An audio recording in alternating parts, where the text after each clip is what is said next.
아무래도 개인 평판을 쌓으려면 어떻게 하면 제일 좋냐. 그 질문이 대부분이에요. 평판과 자존감의 관계는 무엇일까요? 평판은 없는 거를 만드시라는 게 아니에요. 절대. 자기의 평판을 만드는 가장 첫 출발점은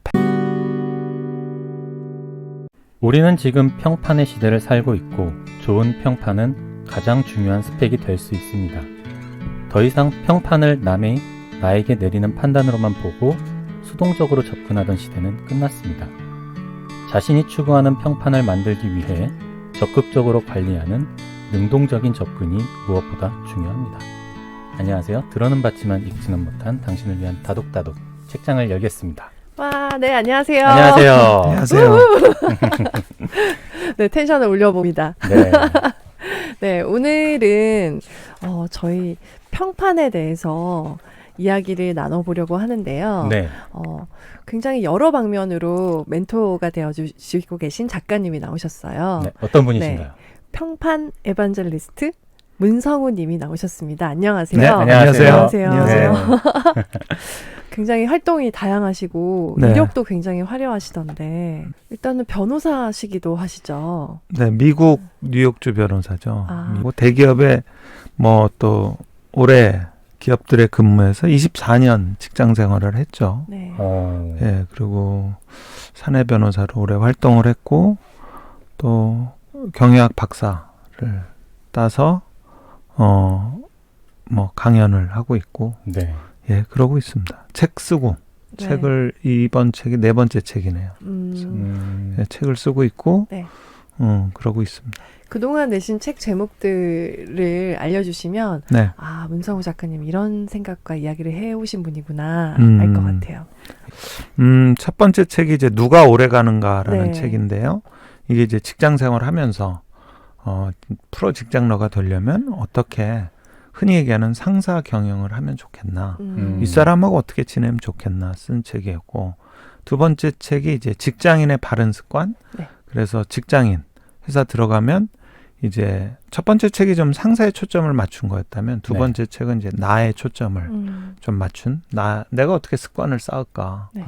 세 번째 책은 이제 문성호 박사의 말하기 원칙이라는 책인데 네. 제가 첫 번째 책, 두 번째 책을 내면서 결국 경쟁력이 되는 게 뭘까?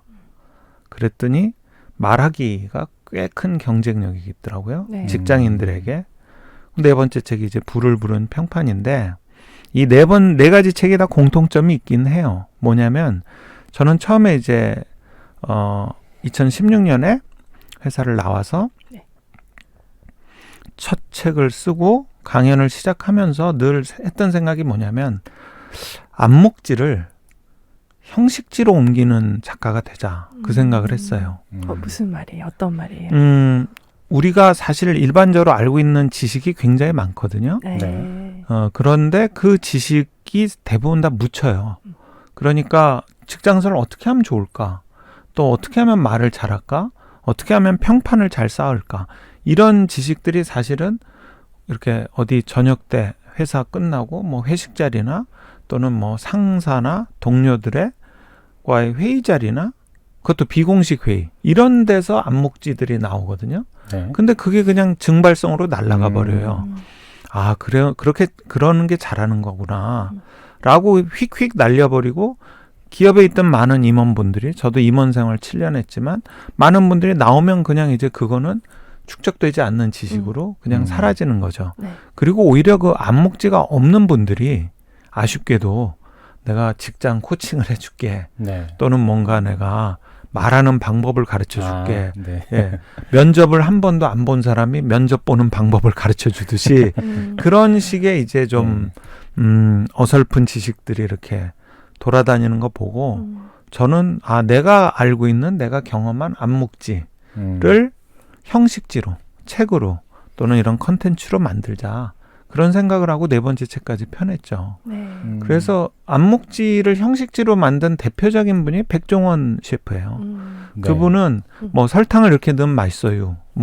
후라이팬을 이렇게 하면 맛있어요. 그게 다 안목지입니다, 사실. 그렇죠. 어떤 요리책에도 그동안 없었던. 네. 근데 그거를 본인이 방송이나 책이나 유튜브를 통해서 알려주고 있는 거죠. 그게 대표적으로 요리 쪽에서는 외식 산업에서는 암묵지를 형식지로 가르쳐주고 있는 분이죠. 네.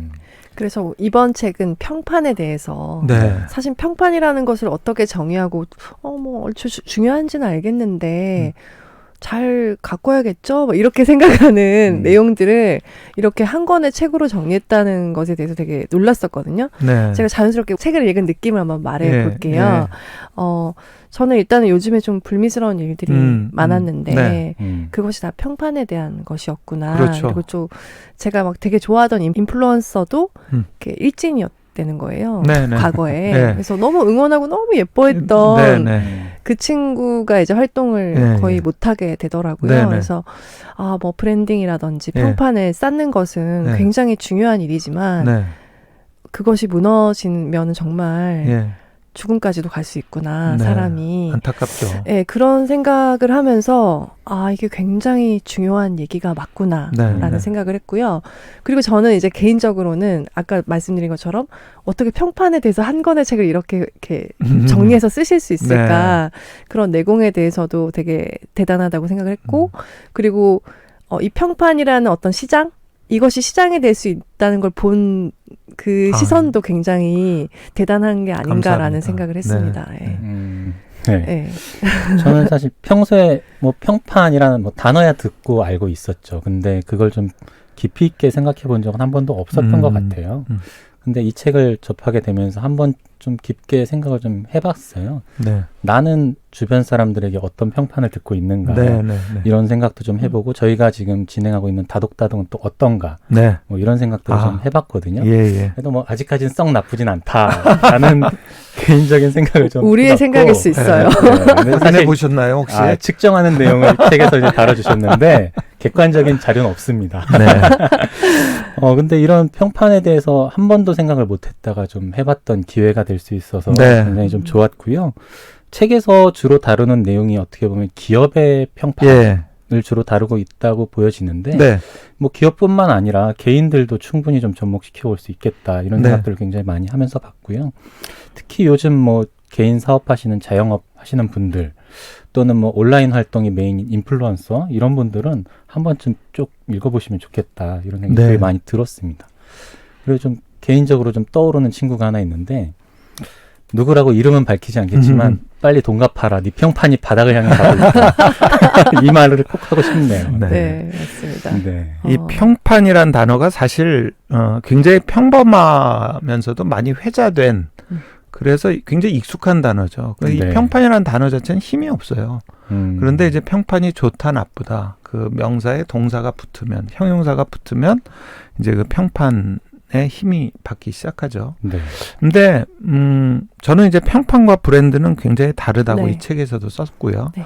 브랜드는 사실은 고객과의 약속, 어떻게 하면 고객과의 약속을 잘 지켜서 이 사람이든 제품이든 서비스는 잘 팔리나, 판매가 되는가 하는 거고요.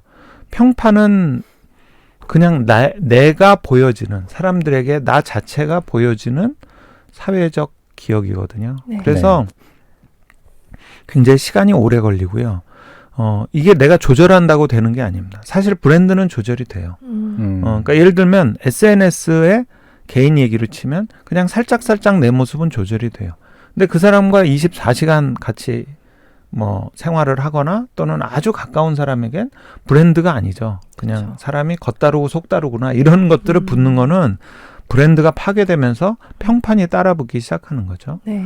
그래서 사실 이 평판이라는 단어가 굉장히 평범하지만 우리가 이제까지 생각했던 남이 날 평가하고 판단하는 거다. 그래서 평판이다. 그리고 let it go, 뭐 그렇게 생각하든 말든, 난 우리나라 사람들이 노래방 가서 이 중년분들이 제일 많이 부르는 노래가 마이웨이거든요. 난 그냥 내 길을 가련다 라고 하지만 실은 이제 사회가 그렇지를 못하죠. 그래서 매일 뉴스를 보시면, 한 예로 매일 뉴스를 보시면 평판이 올라간 것과 떨어진 것, 평판이 올라간 사람과 떨어진 사람을 그냥 매일 구분이 돼요. 네. 매일 뉴스에서 저는 나눌 수 있을 것 같아요. 그렇죠. 예. 네. 그래서 이게 평판이라는 게 사실 저는 이 책을 통해서 좀 사람들에게 트리거가 돼서 내가 이렇게 열심히 살고 내가 또 남한테 보이고자 하는 그 최종 목표는 결국 평판이 좋아지려고 하는 거다라는 거를 아셨으면 좋겠어요. 네. 평판이 좋으면 제가 기업 예를 많이 들었지만 평판이 좋으면 장사가 잘 돼요. 사업이 잘 되고 CEO도 굉장히 사회적으로 존경받고 개인도 마찬가지고요. 그래서 저는 사람이나 기업이나 평판은 다를 게 없다. 네. 저는 똑같이 생각을 하고요. 근데 그전에는 사실 이제까지는 전부 다 개인 평판만 생각을 했죠. 특히 기업으로 옮기거나 이럴 때 평판조회. 그래서 개인 평판만 생각을 했는데 우리나라에서 최근 이제 여러 가지 등장하는 뭐 존경받는 기업, 뭐 갓땡땡 이런 데들, 예, 이런 뭐 바보 땡땡 이런 회사들 말씀하셔도 됩니다. 아 그래요? 네, 네. 네. 가뚜기, 네. 뭐 바보 LG 이런 네. 데들이 사실은 굉장히 평판이 좋은 기업들이죠. 네. 예. 그래서 이 평판이 결국은 이 평판 경제, 제가 이 책의 부제인 평판 경제 안에서는 결국 부를 끌어올 수밖에 없다. 평판 경제라는 거는 평판이 어떤 경제 활동을 촉진하거나 위축시켜서 결국 그 평판 자체가 사람 간의 거래 또는 기업 간의 거래, 국가 간의 거래의 최종 부가가치를 결정하는 경제 구조예요. 그러니까 평판의 힘이 굉장히 자산화되고 자본화되는 경제 구조죠. 한 예로 제가 제 책에도 썼지만 국가도 평판이 있잖아요. 네. 네. 우리나라 정말 저는 어쨌든 코로나 면에서는 코로나 방역 면에서는 저는 훌륭하다고 보고요. 네. 그런 면에서 우리나라 국가 평판 굉장히 높아졌고 지금 평판이 땅에 떨어지다 못해 지하로 막 들어가는 게 지금 미국, 일본이죠. 국가적으로. 그래서 저는 그러다 보면 한 예로 또 관광지로 유명한 나라들 그런 나라들 굉장히 뭐 코로나가 많이 퍼지면 안 가잖아요. 그렇죠. 그냥 돈으로 직결되는 거죠. 그게 그 국가의 브랜드가 무너진 건 아닙니다. 여전히 그 국가는 잘 관광 자원들이 정비돼 있고 관광의 준비가 돼 있는 열심히 이제까지 브랜딩을 했지만 평판, 레퓨테이션이라는 건 전혀 다른 얘기거든요. 그거는 사람들이 보면서 내가 평가하고 판단해서 이제까지 쭉 축적된 기업과 특히 아주 반대될 때 미국이 저렇게 코로나로 공격받는 이유는 미국은 굉장히 안전하고 틀림없을 나라였을 것 같은데 아니니까 저렇게 공격을 받고요. 네. 일본도 그렇고 개인도요. 결국 언행 불일치를 떠나서 완전 언행 모순 뭐 지금까지 했던 말과 행동이 완전 모순되면 평판이 더 떨어지죠. 네. 예. 그래서 이 평판은 사실 엄청난 파괴력을 갖고 있고요. 반대로 또 이 평판은 엄청난 영향력을 갖고 있죠. 그래서 저는 평판은 부를 부른다. 예. 그게 당장 경제적 부가 아니더라도 네. 네. 사회적인 부를 갖고 부르게 돼서 자산이 되는 거죠. 네. 그 말씀에 좀 새롭게 받아보는 질문이실 수도 있을 것 같은데 평판과 자존감? 네. 그러니까 어쨌든 다른 사람의 시선에 저희가 쌓아 나가야 하는 것이잖아요. 네네. 다른 사람이 어떻게 보든 내가 행복해야 되고 내가 잘 살아야 되고 내가 나를 존중해야 돼. 내가 네네. 나를 사랑해야 돼. 네. 이런 얘기들이 요즘 굉장히 많은데 그렇죠. 어떻게 생각하시는지 궁금해요. 이렇게 평판과 어떤 자존감의 관계는 무엇일까요? 두 개가 서로 대치하고 있을 때 상충되는 것일까요? 어떤가? 아니면은 어떤 것일까요? 우선 이제 평판에 대해서 제가 꼭 말씀드리고 싶은 건 평판은 없는 거를 만드시라는 게 아니에요. 절대. 제일 자기의 평판을 만드는 가장 첫 출발점은 페르소나. 네. 그러니까 나다움을 찾으시는 거예요. 후아이엠을 찾으셔서 나답게 하셔야 됩니다. 그 나다운데 그 나다움을 사람들에게 매력적으로 기억되게 하시라는 거죠. 절대로 없는 모습을 만들 수는 없어요. 그리고 특히 이게 평판을 굉장히 계산적으로 내가 이 모습으로 가야지라고 한다면 저는 정말 반대인 게 그 모습은 오래 가질 못해요. 네. 예. 뭐 아침잠이 많은 사람이 부지런하다는 소문을 평판을 받기 위해서 아침에 7시, 6시에 깨서 뭐 며칠이나 가겠어요. 네, 저는 아침잠이 많거든요. 그래서 저는 일찍부터 문성은 아침형 인간이야 이런 평판은 포기했어요. 예, 그러니까 그게 이제 평판에서 가장 중요한 나답지 않은 모습을 보이시라는 게 절대 아닙니다. 네. 그다음에 이제 자존감이란 단어는 종종 좀 오역되고 있는데요. 네. 자기를 존중하는 마음이라고 생각을 하시지만 사실 자존감은 교육학에서 나온 용어죠. 근데 자존감은 영어로 self esteem이라고 합니다. 근데 이 esteem이란 단어는 ESTEEM은 estimate에서 나왔어요. 그래서 나를 estimate이란 단어, 측정하다, 평가하다. 그래서 사실은 self esteem은 나를 견적내는 인지입니다. 나에 대해서 어떻게 생각하는가. 예, 내 한계를 아는 거예요. 나를 딱 측정해서. 그래서 내 한계를 만약 넘어서서 무언가를 하면 어떻게 되냐면 내 견적 이상으로 했잖아요. 자존감에 상처를 받는 거예요. 자존감의 상처는요. 상대가 나를 무시했을 때 상처받는 게 아니고요. 내가 나의 한계를 모르고 뭔가 그거 이상을 해내려고 했을 때 상처를 받는 겁니다. 그래서 셀프 에스팀은 정확히 나의 크기와 그릇을 아는 거예요. 그러니까 평판과 자존감은 전혀 모순된 게 아니죠. 네. 내가 나를 정확히 에스티메이트해서 측정해서 평가해서 내가 요만큼 할 수 있구나. 그래 나는 이런 사람으로 사람들에게 평가와 판단을 받지만 그 평가와 판단이 사회적으로 좋게 기억되는 매력으로 삼아야지. 라고 해서 정말 나다움을 찾아서 그걸 사람들에게 보이고 노력을 하는 거죠. 또 사람들이 너무나 싫어하는 나다움이 있다면 그런 거 같은 경우는 고쳐야겠죠. 굳이 싫은 거를 뭐 나는 이렇게 태어 먹었어. 뭐 난 원래 이런 사람이야. 뭐 이러면서 그렇게 사는 거는 뭐 그분 사실 수 있죠. 근데 결국 그분한테 저는 자신 있게 말씀드리는 게 지지자 또는 뭔가 성원하는 사람, 서포터 또는 부는 절대 오지 않는다. 전 그렇게 생각을 합니다. 너무 훌륭한 답변을 해주셔서 자존감의 정의를 이렇게 내려주신 건 또 네. 처음 들어봤어요. 근데 또 확 네. 와닿네요. 굉장히 감동받았습니다. 지금. 원래 자기가 뭐든지 할 수 있다고 생각을 하는 거는 자기 효능감이에요. 네. 셀프 에피커시라고. 네. 그리고 자존감은 의외로 굉장히 그 안에는 겸손한 의미가 담겨 있어요. 근데 이제 그 자존감이 상처를 내가 받고 싶지 않으면 자존감을 자꾸 늘리셔야죠. 그릇을.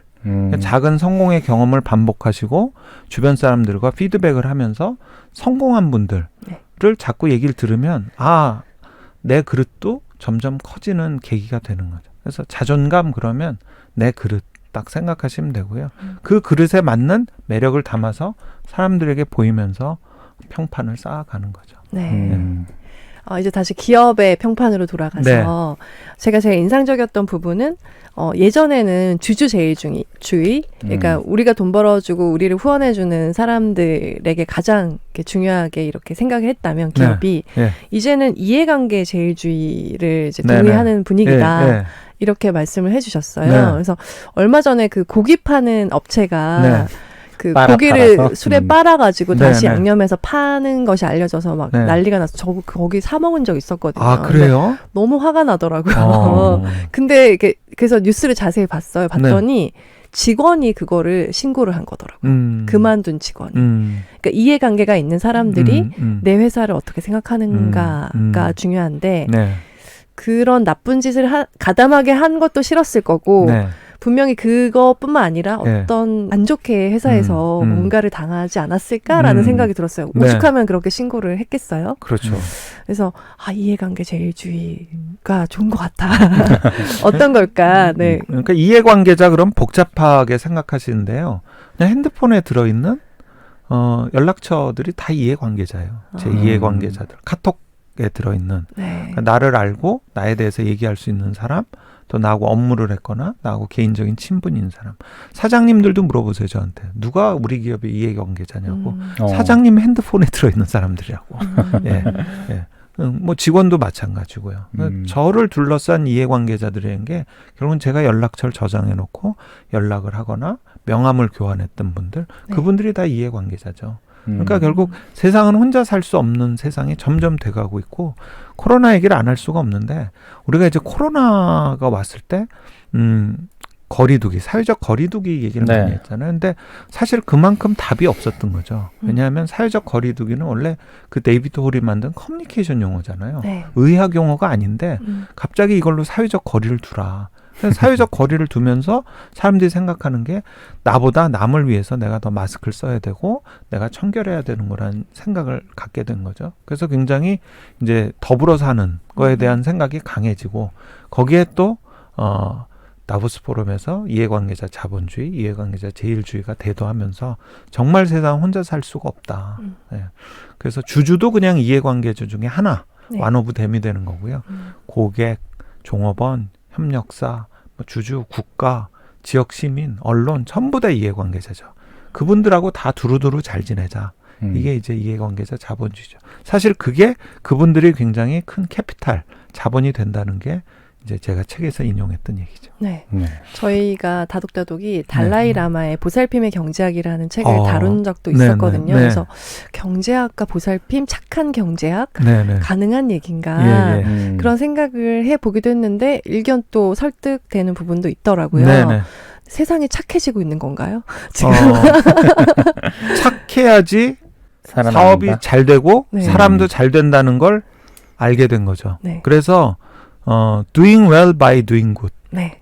입증하는 논문들도 꽤 있어요. 그러니까 선한 일과 돈을 버는 일 사이에선 선택할 필요가 없다. 제가 굉장히 존경하는 기업인이 마크 베니오프가 한 얘기거든요. 네. 그렇게 엄청난 세일즈 포스라는 기업을 만들었으면 또 불구하고 자기가 가진 기술을 절대로 무기 생산엔 제공하지 않겠다. 뭐 이런 것들. 하지만 그 회사는 너무너무 잘 나가고 있죠. 그래서 doing well by doing good. 이걸 꼭 다 기억해 두시면 좋을 것 같아요. 네. 내가 착한 일을 하고 내가 선하게 행동함으로써 또 나한테 다시 돌아오는 그런 복들도 있고 부도 있다. 사실 우리 어릴 때부터 옛날 얘기 들으면서 뭐 네. 각종 디즈니 동화 뭐 이런 거 먼저 다 배웠던 건데 네. 착한 일을 하면 복 받는다. 네네. 예, 그런데 어느새 뭐 이러다 호구되는 거 아니야? 그리고 뭐 호갱 맞아요. 뭐 이런 얘기 나오면서 독해지자 막 그러면서 이제 뭐 밀리지 말자.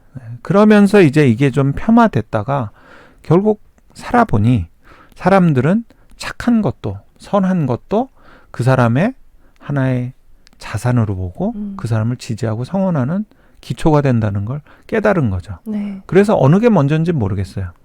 돈을 벌면서 착해진 건지 착해져서 돈을 번 건지는 모르겠는데 네. 어쨌든 두 개는 같이 계속 맞물려 돌아가고 있죠. 그 요즘 젊은 세대들은 착한 기업을 좋아하고 뭔가 부당하거나 이렇게 좀 부정한 행동을 하는 기업을 참지 못한다. 그렇죠. 네, 응징하거나 예, 예. 아니면 이렇게 운동을 해서 네네. 불매운동. 알리거나 뭐 예, 이런 예. 식으로 그렇죠. 이렇게 확실한 표현을 네, 한다고 네, 하는데 네. 왜 이렇게 젊은 세대들 MZ 네. 세대들은 왜 그럴까요? 일단 태어나자마자 좀 우리나라만 놓고 보면 너무 힘든 시기에 태어났잖아요. MZ세대 아니세요? 저는 간신히 걸렸습니다. 아, 그래요? 네. MZ세대시죠? 네. 네, 네. M에 걸립니다. 애매. 네, 예. 저도요. 예. Z까지는. 네네네. 네. 태어나자마자부터 힘드신 세대였죠. 우리나라 같은 IMF 겪고 금융위기 겪고 뭐 좋은 날이 없었죠. 그러니까 결국은 내가 가진 기회와 자산이라는 건 내가 침해당하고 피해 입지 않는 상황에서 내가 지키고 더 개선하고 발전시켜야 된다는 생각이 드는데 사회가 그나마 갖고 있던 나의 자산을 불공정하게 뺏어가면 너무 화가 나는 거죠. 예. 뭐 물려받거나 뭐가 이렇게 흔히 얘기하듯이 창고에서 곳간에서 인심 나온다고 뭔가 이렇게 두둑히 쌓아놨으면 사실은 그런 부분에 있어서 그런 공정심 또는 공정에 대한 감각 이런 게 둔해질 수 있는데 없잖아요. 일단 너무 네. 어려운 시대에 태어나서 10년 만에 2번 예. 위기를 맞았죠. 그렇죠. 네. 98년에 다 좀 뭔가 어려운 기억이 있으셨을 거고요. 네. 2008년도 녹록지 않았을 거고 그로부터 10년 후인 지금 2020년에도 또 그렇잖아요. 네. 예. 한 10년마다 이게 뭐 예를 들어서 나이가 30이신 분이라고 하면 난 세상에 도대체 왜 태어난 거야. 예? 10년마다 한 번씩. 예. 예. 근데 사실 그 전에도 그 선배들도 그런 걸 겪었지만 그 텀이 제가 보기엔 좀 길었던 것 같아요. 예. 그런데 경제적으로는요. 뭐 정치 사회적으로는 혼란의 시기가 있었어도 그런데 이 MZ세대는 너무 이 위기가 자주 오니까 내가 가진 나의 자산을 불공정하게 침해당하는 걸 못 참고요. 또 남이 나와 관계없어도 누군가 그 불공정함으로 이득을 얻거나 또는 기울어진 운동장에서 그 게임을 하는 거를 못 참는 거죠. 저는 너무 이해가 되고요. 그런 면에서 이제 기업들이 의도적으로 생각하진 않았지만 하다 보니 그런 MZ세대들한테 호응을 받고 그 덕분에 또 뭐 시장 순위도 바뀌고요. 예, 라면 순위도 바뀌고 네네. 하는데 그럼에도 불구하고 어쨌든 아직도 많은 분들이 브랜딩이나 또는 무언가 다른 쪽에 관심을 기업들이 갖고 계신데 저는 기업들한테 권하는 게 지금이라도 예, 그런 평판 팀을 만드셔서 그 평판 팀은 사실 MZ세대를 연구하시는 팀도 될 수 있고요. 네. 앞으로 이게 나갈 방향인 거는 아무도 부인을 못 하세요. doing well by doing good은요 절대 안 변합니다. 네. 그래서 좋은 일을 하고 선한 일을 하고 그러면 결국 부가 돌아오고 그 부에 힘을 얹어주는 기업의 경우 그 그룹이 바로 MZ세대가 될 겁니다. 저는 MZ세대가 왜 그렇게 이제 부당한 걸 못 참을까를 생각해 봤는데 아까 말씀하신 것처럼 사회적 경제적 기회가 좀 너무 없었다는 것은 인정하는데 이렇게 크면서 너무 좀 이렇게 먹을 거나 이런 게 부족함은 없이 자랐잖아요. 부모님으로부터 받은 것은. 근데 그래서 조금 더 이렇게 이성적으로 판단할 여유가 있지 않나. 옛날에는 부당해도 그냥 일단 발전하고 본다 막 이런 게 있었다면 지금은 네네. 부당한데 왜 이걸 굳이 이렇게 가야 되죠? 이렇게 네. 다 조목조목 다 따지는 것 같아요. 그래서 그런 것 의식이 좀 발달했다고 할까요? 그렇죠. 너무 그런, 저는 좋은 현상이라고 봐요. 네. 그러니까 저도 이제 변호사지만 그 법원 중에 권리 위에 잠자는 자는 보호하지 않는다고. 그래서 네. 자기가 가진 권리, 자기가 가진 의식을 표출하는 거 네. 정말 저는 좋은 거라고 생각을 하고요. 그래서 제가 다시 말씀드린 대로 어떤 가치관을 대입해봐도 doing well by doing good은 안 없어집니다. 네. 그냥 제가 잘 모르지만 다독다독만 해도 이게 책을 소개하시고 그것과 관련돼서 작가들과 얘기를 나눈다는 거는 저는 정말 이거 역시 굉장히 선한 영향력, 선한 컨텐츠 같아요. 네. 책은 어렵다, 뭐 이미 책 시장은 죽었다, 뭐 이러고 있을 때 이렇게 책을 소개하시고 그 덕분에 한 분이라도 이 방송을 보거나 듣거나 아니면 책을 사보시면 또 여기서 다독다독이 또 책을 선정하실 때 굉장히 엄격히 하시지 않나요? 물론이죠. 그럼요. 네. 그렇죠. 예, 네. 저도 뭐 200대 1의 경쟁률 뚫는 네. 그런 느낌입니다. 그래서 네. 그렇게 선한 영향력으로 선한 컨텐츠로 이렇게 시청자나 독자들에게 네. 도움을 주시는 것도 저는 굉장히 좋은 결국 가치로 향해 가고 그게 굉장히 좋은 평판으로 쌓일 거라고 봐요. 네. 너무 감사합니다. 감사합니다. 자연스럽게 좀 마무리 멘트 같은 느낌이 들어서 네. 저희 잠깐 좀 쉬었다가 네. 또 2부에서 계속 이어가도록 하겠습니다. 알겠습니다. 선생님, 우리 2부에는 네. 어떤 얘기를 하면 이렇게 좋아하실까요? 우리 청취자분들이. 궁금한 게 네. 그래서 그 평판이 중요하다는 건 알겠는데 사실 저희 방송을 듣는 분들은 대부분이 개인이실 거니까 네. 이 개인들에게는 어떻게 평판 관리를 하면 좋을까 네, 이런 네. 말씀도 좀 해주시면 좋을 것 같고요. 알겠습니다. 아까 처음에 이제 그래서 평판을 어떻게 측정하고 계시냐라는 질문을 하셨는데 그런 측정 방법 네네. 그런 것도 좀 언급해 주시면 좋을 것 같고요. 알겠습니다. 네. 네. 궁금한 게 많습니다. 네. 네. 2부에서 계속 이어가겠습니다. 네. 감사합니다. 예, 감사합니다. 감사합니다. 네.